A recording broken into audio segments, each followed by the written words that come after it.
प्यारे बच्चों, आज के इस क्लास में आपका स्वागत है। आज हम लोग बात करेंगे रदरफोर्ड के एक्सपेरिमेंट और ऑब्जर्वेशन के बारे में।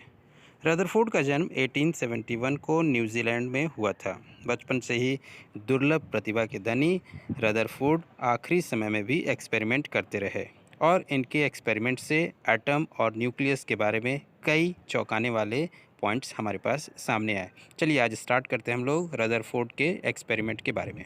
Students, in this class we will discuss about alpha particle scattering experiment by Rutherford. Ultimately, you can say we will discuss the chapter atoms. यहाँ पे हम atoms के बारे में पढ़ेंगे. Now let us see here more about atom. This is here nucleus and this is the size of atom. Here all elements actually consist of very invisible particle and that particle is called atom. Atoms of the same element are same and of different element are different. Every atom is sphere of radius around 10 to the power 10. Here from here to here this radius is 10 to the power minus 10. This radius is 10 to the power minus 10 meter. Every atom is a sphere of radius around 10 to the power minus 10 meter, in which the entire mass is uniformly distributed and negative electron revolve around the nucleus. The first model of atom was proposed by J.J. Thomson. J.J. Thomson in 1898. 1898. And this model was called plum pudding model of atom. Later, Rutherford worked on it and named this model as Rutherford planetary model of atom in 1911. In 1913, Niels Bohr worked on the model named Bohr model of hydrogen atom. Now, here we are going to discuss about alpha particle scattering experiment by Rutherford. Alpha particle. And what is alpha particle? Alpha particle is actually helium 42. This is here alpha particle. तो क्या होगा किसी alpha particle को जब scatter कराते हैं किसी atom पे, then what will happen? Here you can see, let this is atom and this is the nucleus. The size of nucleus is very small और न्यूक्लियस का जो रेडियस है वो around 10 to the power minus 15 metre है, करीब करीब. तो आप इस कंपैरिजन को इस तरह से समझ सकते हैं कि if the size of stadium, football stadium, let this is football stadium, football stadium के साइज को अगर हम एटम ले ले, लेट दिस इज एटम, तो उस फुटबॉल स्टेडियम के बीच में जो ग्राउंड होगा और उस ग्राउंड पर जो एक फुटबॉल रखा हुआ होगा, that football is the size of this nucleus. यानी ये जो स्टेडियम है, football stadium, this stadium is like atom size and here जो ग्राउंड पे जो फुटबॉल रखा हुआ है, the size of that football is equal to your what, nucleus. तो आप इस कंपैरिजन से समझ सकते हैं कि इन दोनों के बीच क्या डिफरेंस है. Size of atom is around 10 to the power minus 10 metre, but size of nucleus is around 10 to the power minus 15 meter in terms of radius. Rutherford ने जब एक थीन फॉइल गोल्ड फॉइल लिया, this is thin gold foil, और थीन gold foil पे alpha particle को क्या किया, alpha particle that means helium 42, alpha particle से इस पे स्कैटरिंग कराया. और ये अल्फा पार्टिकल जब किसी एटम, और ये एटम क्या था, गोल्ड, और एटम क्या, ये आपका न्यूक्लियस है. तो न्यूक्लियस पे क्या क्या है, this nucleus contains proton and neutron. This is proton and neutron and electron is revolving on its orbit. तो ये इलेक्ट्रॉन जो है न्यूक्लियस के आउटस्कर्ट में कुछ इस तरह से मूव करते रहेगा. And proton is positive charge, neutron is neutral. तो यहां पर अल्टीमेटली आपके पास पॉजिटिव चार्ज है and helium is also a positive charge particle. तो यहां पर हम देख रहे हैं कि पॉजिटिव चार्ज पार्टिकल अल्फा से अगर इसको हिट करते हैं तो यहां पर जो ऑब्जर्वेशन था वो रदरफोर्ड का, these are the following observation. First, most of the alpha particle passed through the gold foil without any appreciable deflection. कहने का मतलब है कि जितने अल्फा पार्टिकल को यहां से अगर सेंड किया गया तो वो आपका ज्यादातर अल्फा पार्टिकल अनडेविएटेड और पास कर गए, आगे चले गए. Here, second observation, only about 0.14%. You can imagine, less than 1%. Only about 0.14% of the incident alpha particle scattered by more than 1 degree, and 0.14% of alpha particle scattered about 1 degree deflection. ये 1 degree का deflection show किए, and about 1 alpha particle in every 8000 alpha particle.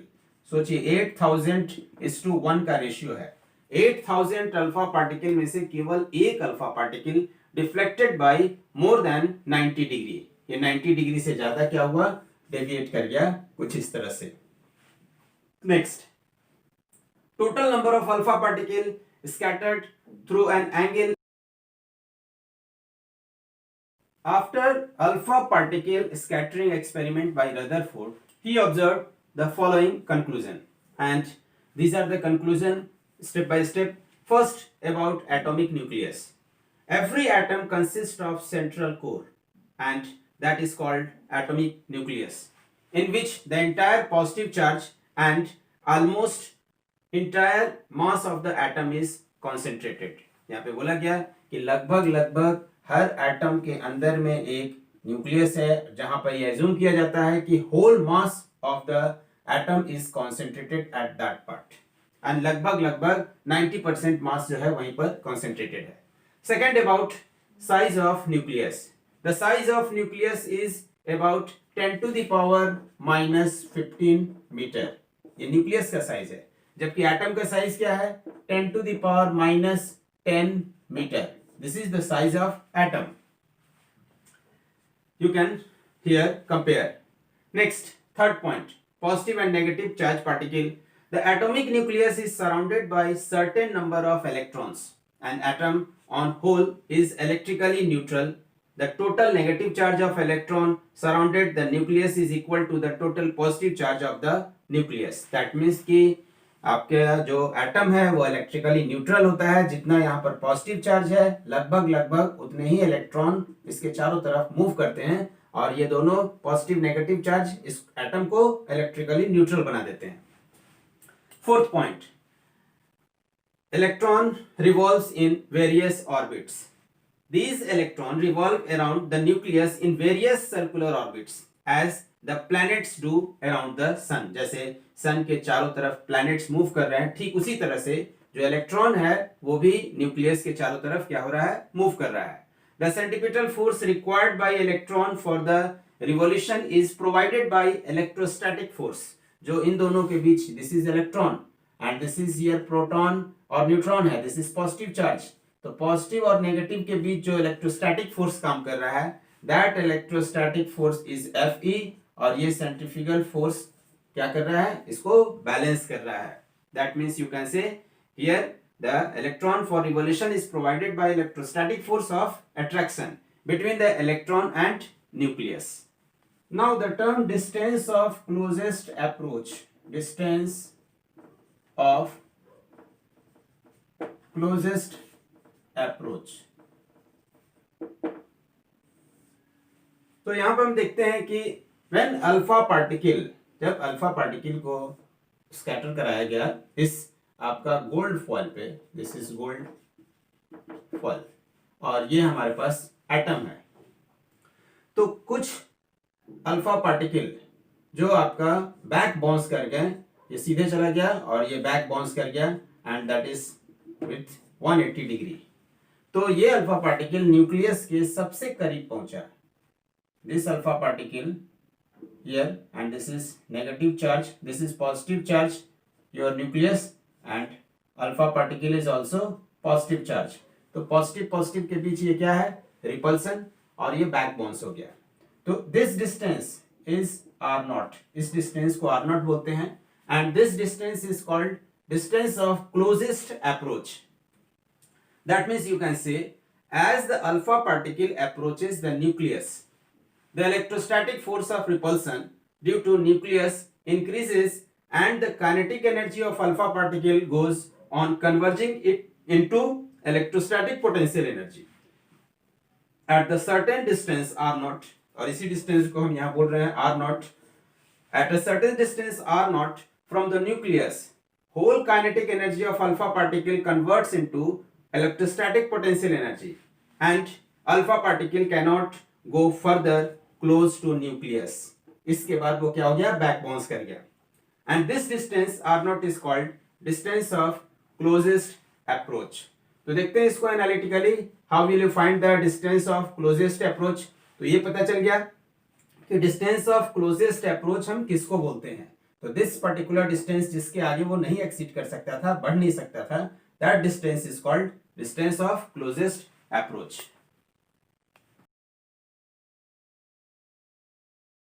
Now at a distance of closest approach kinetic energy कितना है आपके पास. This kinetic energy half mv². This is kinetic energy. And potential energy कितना हो गया आपके पास. Potential energy is here electrostatic potential energy.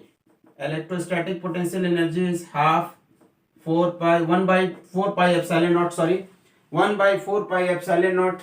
And here Q1 Q2. तो Q1 कितना है, ZE into E, 2E, sorry.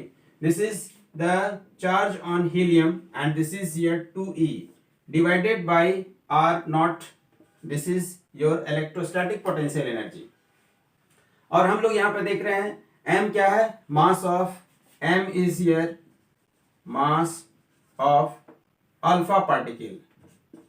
Alpha particle, this is the mass of alpha particle. And v is initial velocity of alpha particle. v is initial velocity of alpha particle. अब इन दोनों को हम क्या करते हैं, इक्वेट कर देते हैं. तो इक्वेट करने के बाद आपके पास r नॉट आ जाएगा. तो यहां पर हम इक्वेट करते हैं. This is half mv² is equal to 1 by 4 pi epsilon naught into ZE into 2E divided by r naught. Then you get r naught is equal to ZE² and ZE² and this is 2, ये दोनों 2 मिलकर आपको इसको cancel कर देगा 4 को. तो that means you can write 2ZE² by pi epsilon not m and v². This is the value of r naught and this is your distance of closest approach. Next here question on distance of closest approach. In a head-on collision between an alpha particle and gold nucleus, the closest distance of approach is 4 into 10 to the power minus 14 meter. Calculate the initial kinetic energy of alpha particle. तो यहाँ पर देखिए term head on collision. Head on collision का मतलब हो गया एकदम सामने सामने से जो कोलिजन हो रहा है वो कोलिजन को हम हेड ऑन कोलिजन कह रहे हैं. तो यहाँ पे दो बात समझना है. कोलिजन टर्म इसलिए भी यूज किया गया है क्योंकि कोलिजन में आपको ये बात समझना है कि विदाउट कंटैक्ट भी कोलिजन पॉसिबल है. बिकॉज यहाँ पर हम देख रहे हैं न्यूक्लियस और जो अल्फा पार्टिकल है एकदम ये टच नहीं कर रहा है, दूर से ही रिफ्लेक्ट हो जा रहा है. और इसी डिस्टेंस को हम यहाँ पर r not and this particular distance is here distance of closest approach. तो बिना इसको टच किए एक बैक बाउंस हो जा रहा है. So this type of collision is also a collision और इस कोलिजन को हम हेड ऑन कोलिजन कह रहे हैं. तो हेड ऑन कोलिजन का मतलब आमने सामने से जो टक्कर हो रहा है, this is called head on collision. और यहाँ विदाउट कंटैक्ट ये गैप रह रहा है and this minimum gap is here distance of closest approach and which is given here. ये आपके पास दिया हुआ है. तो हम यहाँ पर कैसे निकालेंगे. तो देखिए यहाँ r नॉट जो कि दिया हुआ है, this is 4 into 10 to the power minus 14 metre. This is distance of closest approach. And z is the your atomic number. और एटॉमिक नंबर यहाँ गोल्ड के बारे में बात हो रहा है. सो गोल्ड का एटॉमिक नंबर लिखेंगे 79 and you have to find initial kinetic energy that means KEI.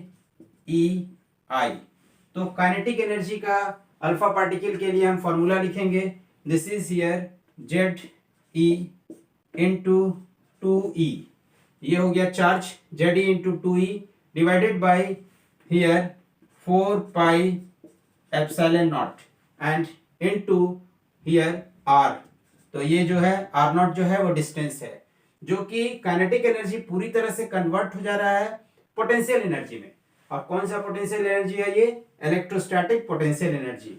तो अब हम सारे वैल्यू को पुट करते हैं, तो पुट करने पे आपके पास जेड कितना है 79, और ये रख दिए हम 2, फिर रख दिए ई इलेक्ट्रॉन पे चार्ज कितना है तो 1.6 into 10 to the power minus 19 whole square divided by 1/4 pi epsilon naught की वैल्यू क्या है, this is 9 into 10 to the power 9 this value, और आपके पास आर नॉट जो है वो की जो कि दिया हुआ है, और जो कितना है 4 into 10 to the power minus 14। तो इन सारे वैल्यू को पुट करने के बाद आपका जो सॉल्यूशन आएगा वो करीब होगा 9.1 into 10 to the power minus 13 joule. इसको हम लोग कैलकुलेट करके लिख रहे हैं, आप इसको कैलकुलेशन कीजिएगा तो आपके पास आ जाएगा value approx 9.1 into 10 to the power minus 13 joule. Now electron orbit, the Rutherford nuclear model of atom picture the atom as a electrically neutral। ये atom जो है वो क्या है, this is electrically neutral because this is here proton and plus neutron and electron is revolving in this orbit। और जितने electron पे negative charge है उतना ही सेंटर में यानी कि न्यूक्लियस पे आपका पॉजिटिव चार्ज है, that means whole atom is a neutral electrically neutral particle, and here it is very massive and positively charged nucleus at the center and which is surrounded by your revolving electron in their respective dynamically your stable orbit। तो हम लोग यहाँ पे देखते हैं कि electrostatic force of attraction is Fe, electrostatic force of attraction due to this negative charge and this positive charge, and here between the revolving electron and nucleus provides the centripetal force and that centripetal force is Fc।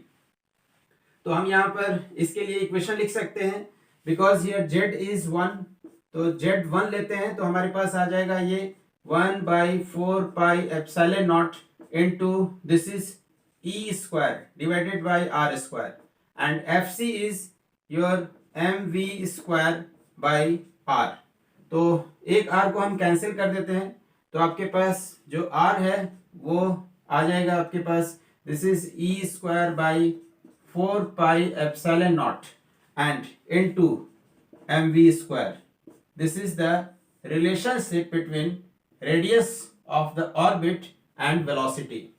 तो किस orbit में electron का velocity कितना होगा इस relation से आप find out कर सकते हैं।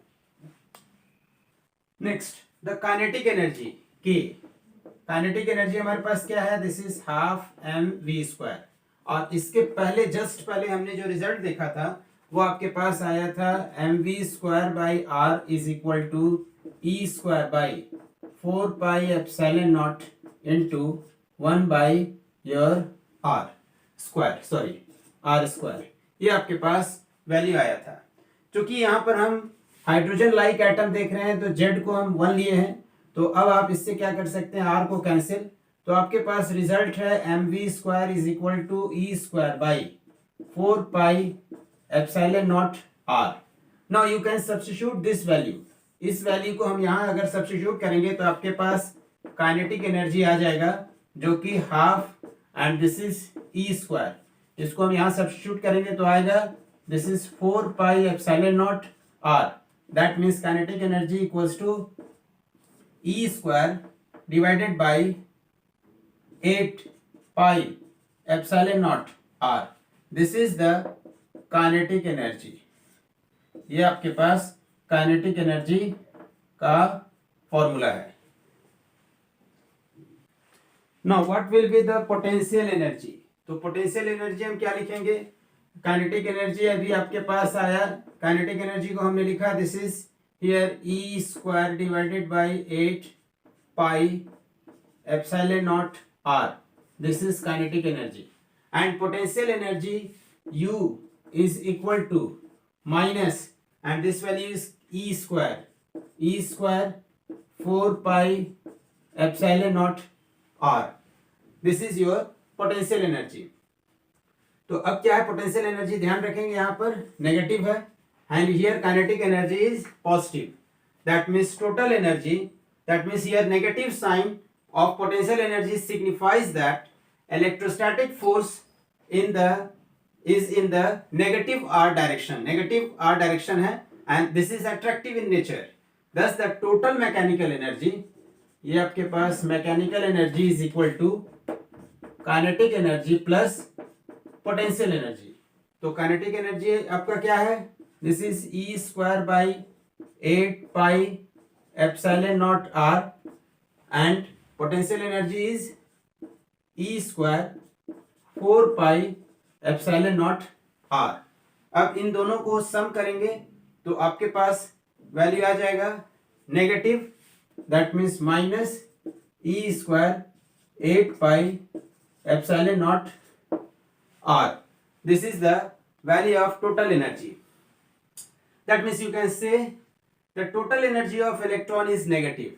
This implies that the fact electron is bound to the nucleus.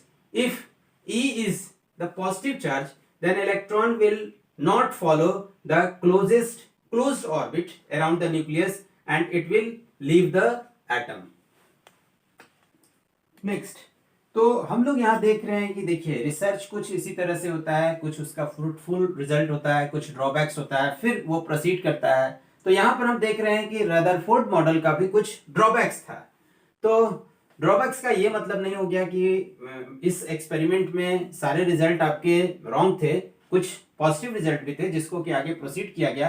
But very important thing कि रदरफोर्ड मॉडल का जो दो आपका ड्रॉबैक्स था इसको बाद में करेक्ट किया गया. तो यहाँ पे हम देखते हैं कि रदरफोर्ड मॉडल के दो ड्रॉबैक्स थे, वो क्या थे. Here drawbacks of Rutherford model. Regarding Rutherford दो आपका टर्म को एक्सप्लेन करने में कामयाब नहीं रहे. फर्स्ट जो था वो था regarding stability of atom, and second regarding explanation of line spectrum. तो यहां पर देखिए इस बात को समझिए कि स्टेबिलिटी को वो क्यों नहीं डिफाइन कर पाए. मान लिया आपका ये क्या है कि this is nucleus, this is electron, और ये इलेक्ट्रॉन मूव कर रहा है. जब इलेक्ट्रॉन मूव कर रहा है that means direction at every moment is changing, that means velocity is changing. Velocity change कर रहा है that means there is acceleration, और एक्सीलरेशन अगर है तो चार्ज पार्टिकल में अगर एक्सीलरेशन है that means there is a radiation. तो आप याद रखिएगा charge particle, if charge particle is at rest that means that will show the phenomenon of electrostatics. If charge particle is in motion then it will show the phenomenon of your electric current. And if charge particle is in acceleration that means it will radiate energy. जब ये radiate करेगा energy that means कि atom जो है stable नहीं रहेगा. तो इस बात को वो explain नहीं कर पाए थे. That means you can say electron revolving around the nucleus have centripetal acceleration. According to classical electromagnetic theory, the electron must radiate energy in the form of electromagnetic wave. Due to this continuous loss of energy of electron, the radii of their orbit should be continuously decreasing. ये अपने orbit में क्या होगा, नीचे उतरते जाएगा, and ultimately electron should fall in the nucleus. Thus, atom cannot remain stable. तो this is your regarding stability. वो स्टेबिलिटी को डिफाइन ठीक से नहीं कर पाए थे. And second important thing is regarding explanation of line spectrum. Due to continuous decrease in radii of electrons orbit the frequency of revolution of electron will also change. Frequency change करेगा. And according to classical theory of electromagnetism, frequency of electromagnetic wave your emitted in electron is equal to frequency of revolution of electron. Due to this continuous change in frequency of revolution of electron, it will radiate electromagnetic waves of all frequency, and that is here the spectrum of wave will be continuous in nature, but this is not the actual case. Experimentally we get line spectrum and Rutherford model was unable to explain the spectrum. तो यहाँ पर हमको अगर drawbacks के बारे में बात किया जाए तो देयर आर टू ड्रॉबैक्स, और ये जो ड्रॉबैक्स है इसको आप समझ लेंगे. First regarding stability and second regarding spectrum. दोनों एस लेटर से स्टार्ट होता है, तो ये आपका एग्जाम में अगर आए तो आप इसको मेंशन कर देंगे. In this question here it is found that experimentally that your 13.6 electron volt energy is required to separate a hydrogen atom into a proton and an electron. Compute the orbital radius and velocity of electron in H atom. तो यहाँ पर हमको पता है कि total energy of, यहाँ पे हम लोग देखते हैं इसको सॉल्व करते हैं. तो इस क्वेश्चन में आपको दिया हुआ है it was found that experimentally 13.6 electron volt. Total energy here, total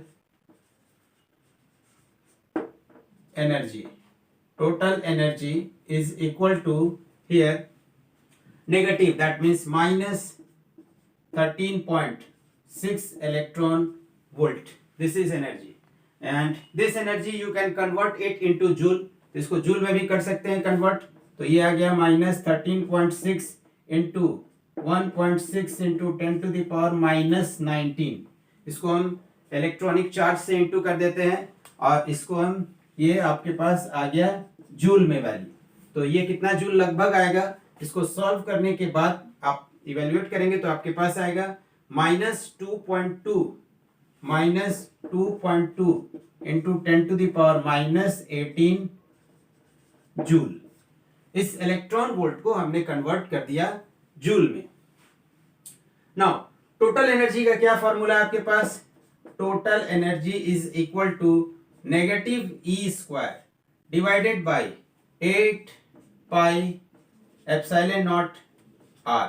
ये आपके पास टोटल एनर्जी का फॉर्मूला है, और इससे आप आर निकाल सकते हैं. तो आपके पास रेडियस कितना आएगा, तो आर इज इक्वल टू हम लिखेंगे negative e square divided by total energy into 8 pi epsilon not.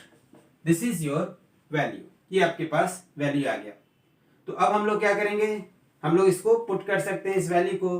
तो आपके पास ये वैल्यू आ जाएगा. हम लोग जान रहे हैं 1/4 पाई एप्सिलॉन नॉट को कितना रखेंगे, तो नेगेटिव, तो उसके लिए आ गया 1/4 पाई एप्सिलॉन नॉट. तो ये वैल्यू आप इलेक्ट्रोस्टैट्स में आपको याद होगा 9 इंटू 10 टू द पावर 9, ये अप्रॉक्स. तो हम यहाँ रखते हैं नेगेटिव, और नेगेटिव रखकर इसको हम रखेंगे 1/4 pi epsilon naught, that means 9 into 10 to the power 9. ये आपके पास वैल्यू आ गया. और इलेक्ट्रॉन पे जो चार्ज है वो कितना है, तो वो है 1.6 into 10 to the power minus 19, and this is whole square. ये आपके पास आ गया. तो माइनस, तो यहाँ प्लस हो जाएगा स्क्वायर करने के बाद. और ये 8 से 2 हम निकाले हैं, तभी ये 4 पाई एप्सिलॉन नॉट बना है. तो हम यहाँ पे 2 रख देते हैं एक्स्ट्रा. और उसके बाद ये आपके पास क्या है, टोटल एनर्जी. तो टोटल एनर्जी हमारे पास कितना है, this is -2.2 into 10 to the power minus 18. तो इन सब को कैलकुलेट करेंगे तो आपके पास रेडियस आ जाएगा, और ये रेडियस आपका आएगा 5.3 into 10 to the power minus 11 metre. Now next, velocity of revolving electron. Velocity of revolving electron. तो इस रिवॉल्विंग इलेक्ट्रॉन का वेलोसिटी जो आएगा v इज इक्वल टू, आप लिख सकते हैं E divided by root under 4 pi epsilon naught into m into r. अब आपके पास जो जो वैल्यू है आप उसको पुट कीजिए.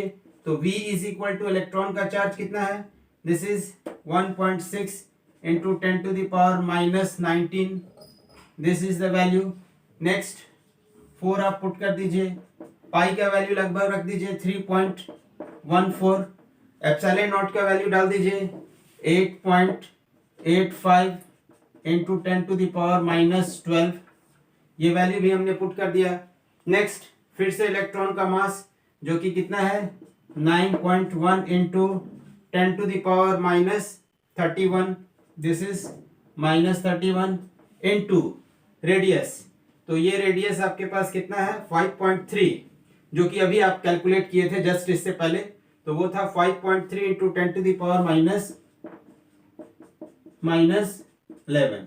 तो कैलकुलेशन थोड़ा सा कॉम्प्लेक्स हो सकता है, लेकिन आप इसको सॉल्व कीजिएगा और सॉल्व करने पे ये अप्रोक्स आएगा आपका 2.2 इंटू 10⁻6 मीटर पर second.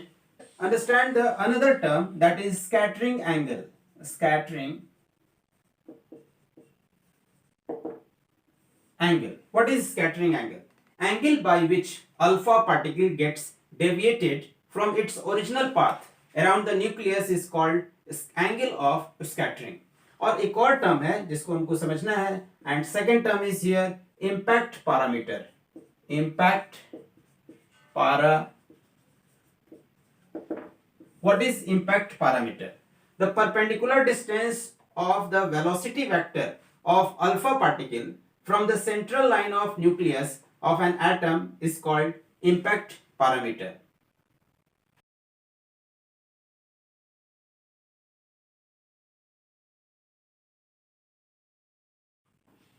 This is the formula to calculate impact parameter. Impact parameter formula is 1/4πε0 ZE square cot theta by 2 KE. KE kinetic energy है, that means you can write 1/4πε0 into ZE square cot theta by 2 divided by half mv square. This is kinetic energy. B is here impact parameter. Theta is the angle of scattering and Ke kinetic energy of alpha particle, half mv square. आपको इसके derivation को नहीं जानना है, this is beyond the scope of our syllabus. बस इतने term को आप समझेंगे कि इम्पैक्ट पैरामीटर आपका क्या है। तो इम्पैक्ट पैरामीटर हम लोग इसको ऐसे भी काउंट कर सकते हैं कि ये जिससे डेविएट कर रहा है और ये परपेंडिकुलर जा रहा है, इन दोनों के बीच के दिस गैप को हम इम्पैक्ट पैरामीटर कह सकते हैं। तो स्टूडेंट्स, अब तक हमने इस एपिसोड में क्या क्या सीखा उसका एक हम स्नैपशॉट लेते हैं। तो यहां हमने सबसे पहले देखा कि alpha particle, first alpha particle scattering experiment by Rutherford. In this experiment a collimated beam of alpha particle of energy, alpha particle जो कि क्या था, this is helium 42 and having energy 5.5 mega electron volt, this much energy to allowed to fall on 2.1 into 10⁻⁻7 meter thick gold foil. आप अंदाज लगा सकते हैं कि कितना वो थिक होगा gold foil. The alpha particle was observed through a rotatable detector consisting of zinc sulphide. Next उसके बाद हमने क्या देखा, उसके बाद हमने देखा Rutherford model of atom. Rutherford model of atom पे हम लोग क्या क्या देखे, तो there are some essential feature of this atom model, और उसमें क्या था, every atom consist of certain core called nucleus of the atom and the size of nucleus of the atom is around 10⁻⁻15 meter. The atomic nucleus is surrounded by certain number of electrons and they revolve around the nucleus in various circular orbits. Here. Next, इसके बाद हमने क्या देखा, third में हमने देखा electron orbit. The total mechanical energy of electron in a hydrogen-like atom. Always remember, hydrogen-like atom is E is equal to minus E square 8 pi epsilon naught. Next हमने क्या देखा, total mechanical energy. Total mechanical energy of electron in hydrogen atom is E equals minus E square 8 pi epsilon naught R. This is the energy of electron. Next उसके बाद हमने देखा drawbacks. तो इतने feature के बाद कुछ ड्रॉबैक्स भी थे रदरफोर्ड्स मॉडल में। And what are the drawbacks, तो drawbacks according to us, first regarding stability and second one is regarding your line spectrum. तो पहला जो था वो स्टेबिलिटी से रिलेटेड था, stability, and second one your spectrum से रिलेटेड आपका ये था। नेक्स्ट, उसके बाद हमने देखा distance of closest approach at a certain distance r not from the nucleus whole kinetic energy of alpha particle converts into electrostatic potential energy and alpha particle cannot go further close to the nucleus। अगले class में हम लोग देखेंगे Bohr model of hydrogen atom. तो इससे related जो numerical है जो हमने आज के क्लास में देखा है रदरफोर्ड मॉडल से रिलेटेड, आप उस न्यूमेरिकल का प्रैक्टिस कीजिए। अगर कोई डाउट होता है तो आप व्हाट्सएप नंबर पे भेजिए या कमेंट बॉक्स में लिख सकते हैं।